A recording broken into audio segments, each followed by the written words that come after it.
Fala pessoal, tudo certo? Me chamo Glaucio Lemos e sou Cloud Advocate em JavaScript e TypeScript pela Microsoft. Assim como fizemos nas outras aulas, agora é a parte da demonstração, onde nós vamos pôr em prática aquilo que nós vimos na aula anterior. Se esse é um tipo de vídeo que você curte, deixe seu like, compartilhe com seus amigos e amigas e deixe alguns feedbacks, porque pode ser que alguns feedbacks sejam necessários durante esse percurso do vídeo, tá? Deste curso, aliás. E lembrando que nós temos aqui, né, o treinamento já feito em alguns módulos, nós estamos agora no módulo 4, estamos avançando bastante. Eu tenho a intenção de concluir este treinamento até o meio deste ano, embora tem muitos temas a serem abordados ainda. Estamos aqui ainda no módulo 4, estamos ainda na metade deste treinamento. Mas o módulo 4 também é bem pequenininho, são pouquinhas coisas para serem tratadas, então acredito que até o final deste mês de fevereiro, mais tardar até a segunda semana de março, a gente deve estar concluindo com este módulo, e assim seguir para os módulos mais, de fato, são mais diferenciados em relação ao TypeScript, que são classes, né?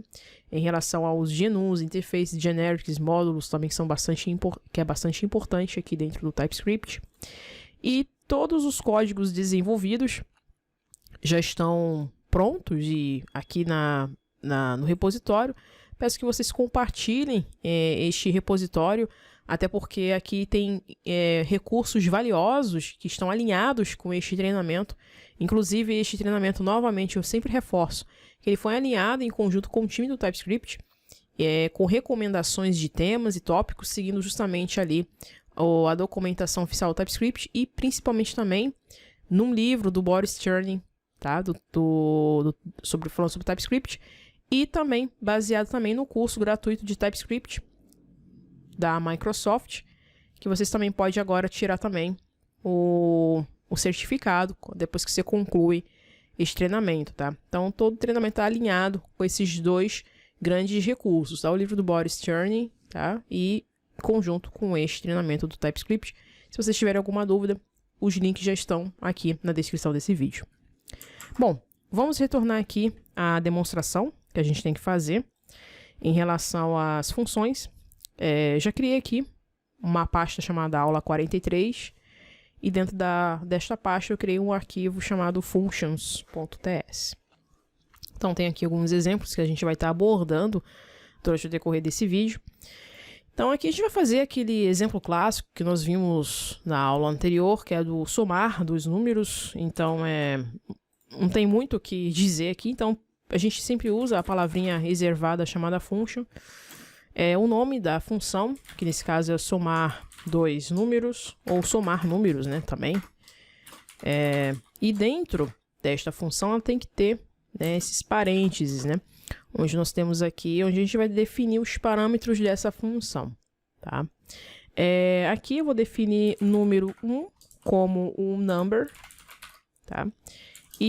E o número 2 como um number também. Outro ponto aqui, que é um pouco diferente do JavaScript, a gente pode definir qual é o tipo dessa função. Por mais que dentro do parâmetro você esteja definindo como number, você pode definir também de outras formas, como uma string, como um array, de outros tipos. Nesse caso aqui eu vou botar como number, tá? Embora implicitamente ele vai dar esse vermelhinho aqui, porque ele vai dizer assim, ó.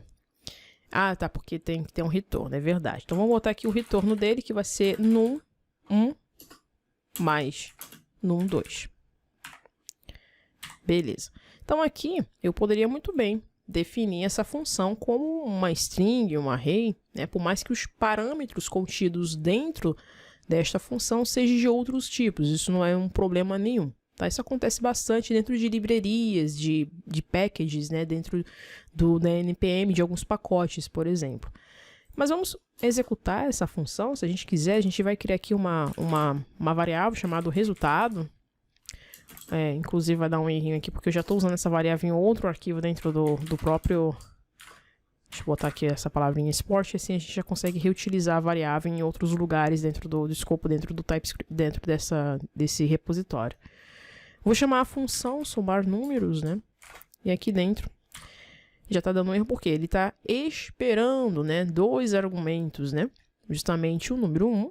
A gente vai botar aqui que 2 mais 2 vai ser igual a 4, né? Vou botar assim, beleza. E agora a gente vai chamar esta função. A gente vai chamar aqui o resultado. Se a gente for executar essa função, a gente vai ver o resultado dela, que é a soma de 2 com mais 2 é igual a 4, como a gente pode ver aqui. Então, simples assim. Esse tipo de função, a gente chama ela de named function, tá? Você pode ver que, de fato, ela é uma função contém um nome ali, né? Tem outras formas que a gente pode estar declarando funções, tá? Essa acho que é até importante a gente, por mais que você já tenha um conhecimento em JavaScript, mas as funções, elas podem ser declaradas de diferentes formas, tá? E uma delas é a função anônima, ou uma function expression.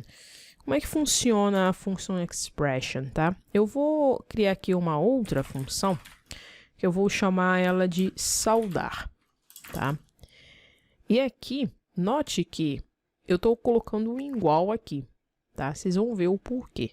Aí aqui eu vou chamar a palavra reservada function. E dentro da function eu vou ter um parâmetro. Eu vou chamar de mensagem, tá? A mensagem vai ser do tipo string. Dentro dela, claro, vai ter um retorno chamando justamente a mensagem. Pensando em inglês. Beleza. Feito isso, o que nós vamos fazer agora? Deixa eu só separar aqui. Acho que esse é o problema aqui. Agora, a gente vai dar um ponto e vírgula aqui rapidinho. A gente vai justamente chamar essa função, tá? Como é que a gente faz? A gente vai chamar aqui saudar. Eu vou fazer já vou implicitar ela aqui mesmo. E vou chamar aqui olá developers. Tô cometendo uma falha aqui. Vocês notam que eu tô repetindo a palavra function. Na verdade, eu tenho que botar como um const. Está dando um erro aqui. Então, note que eu tô declarando uma variável, que é do tipo uma function. E essa function ela tem um parâmetro que se chama mensagem. Ela tem um parâmetrozinho aqui de mensagem. E aqui ela vai retornar justamente essa mensagem, né? Olá, vírgula, developers. Então, vamos executar essa função. Então, apareceu a mensagem aqui, olá, developers. Outra forma também que a gente pode trabalhar com funções, tanto no JavaScript, tanto no TypeScript, usando uma arrow function. Essa talvez seja a forma mais abrangente nos dias de hoje, ainda mais de acordo com as novas convenções do ECMAScript 5.6. Isso facilitou bastante. Então, eu vou criar aqui reportando ali o mesmo exemplo do 2, eu vou criar uma variável, vou chamar de saudar02 ou 03, porque é o exemplo 3. E eu vou fazer o seguinte, já vou chamar aqui, ó, botar um parâmetro do tipo string, e note que nesse formato aqui, eu não tenho a necessidade de incluir a palavra reservada function, porque ela, por si só, quando você coloca essa seta, a gente já está explicitando que é uma function. Então, por isso que muitas pessoas desenvolvedoras que trabalham tanto com JavaScript, tanto com TypeScript, acabam usando aí a arrow function expression. Então, da mesma forma, a gente vai só copiar aqui. O retorno vai ser muito parecido, mas a diferença é que a gente vai chamar o 03 aqui. Vou escrever uma frase diferente para vocês verem que a saída fala pessoal. Vocês vão ver que a saída vai ser parecida e ela encurta bastante. Ainda mais quando você começa a trabalhar bastante com retornos de APIs, acaba que as pessoas acabam fazendo muito uso de arrow functions expressions, tá? E uma última forma é usada, mas não tanto, é uma function constructor. Eu vou criar também, não estou sendo tão criativa, eu vou criar a mesmo tipo de função, só para vocês verem as diferentes formas que vocês podem estar fazendo. A diferença de uma function constructor, quando você pensa em construtor, você já pensa em criar um novo objeto. Nesse caso, você vai dar um igual new function e enviando aqui dentro deste construtor, né, o tipo de retornos, né? Só que fica um pouco confuso, né? Vou botar aqui fala mais a mensagem, beleza. No final a gente vai jogar um console.log chamando justamente o saudar 04, né? Eu vou botar aqui galera, voltando um R aqui e a gente finaliza aqui o nosso exemplo. Então a gente vai executar aqui e vai aparecer a quarta frase, fala galera. Então a gente pôde aprender aqui, por mais que, eu já sei esse assunto, né? Não precisa estar vendo essa aula, mas você vê, né? Quantas informações diferentes vocês aprenderam aqui hoje, né? Que geralmente as pessoas fazem uso de uma named function ou somente uma iron function expression. Mas também existe uma function expression, ou seja, uma função anônima, uma function constructor, que também pode ser que em algum momento você precisa fazer uso desse tipo de recurso. Então, fica feita aqui a aula. Então, se for um vídeo que você curte, tá? Compartilhe, deixe seu joinha.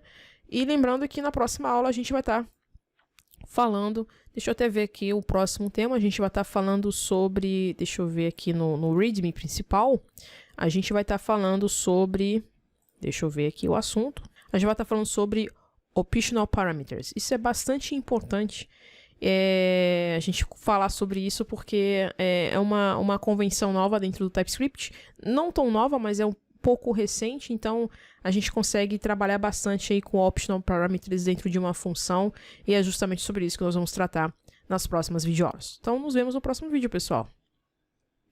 Tchau, tchau.